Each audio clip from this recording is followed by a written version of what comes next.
దైవజనులు ఆనందం గారు చెప్పేవారు ఆ దినాల్లో.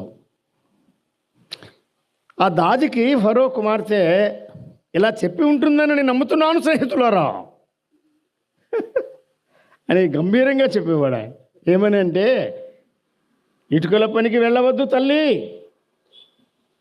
నీవు చెమట కార్చకూడదు, ఈ బిడ్డకు పాలిచ్చి పెంచు, పాలిచ్చినందుకు నీకు జీతం, పాలిచ్చినందుకు నీకు మెటర్నిటీ లీవ్ కాదు, అది ఎదిగే వరకు.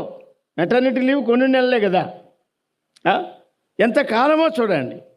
గాడ్స్ ప్రొవిజన్, గాడ్స్ ప్లాన్ మన పిల్లల పట్ల, మన కుటుంబాల పట్ల ప్రభు యొక్క ఉద్దేశాలు ఆలోచన చేస్తే తల వంచి మనం ప్రభువును ఆరాధిస్తాం. నీవు కష్టపడి పనిచేయదు, చెమట కార్చొద్దు, నీవు చక్కగా అనుకూలంగా ఉండాలి. కాబట్టి తల్లికి దైవజనులు ఆనందం గారు చెప్పేవారు ఆ దినాల్లో. ఆ దాదికి ఫరో కుమార్తె ఇలా చెప్పి ఉంటుందని నేను నమ్ముతున్నాను స్నేహితులారా అని గంభీరంగా చెప్పేవాడు ఆయన. ఏమని అంటే, ఇటుకల పనికి వెళ్ళవద్దు తల్లి,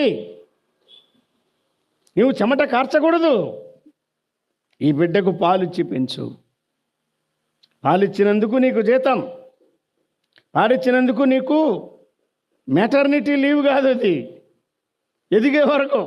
మెటర్నిటీ లీవ్ కొన్ని నెలలే కదా, ఎంతకాలమో చూడండి.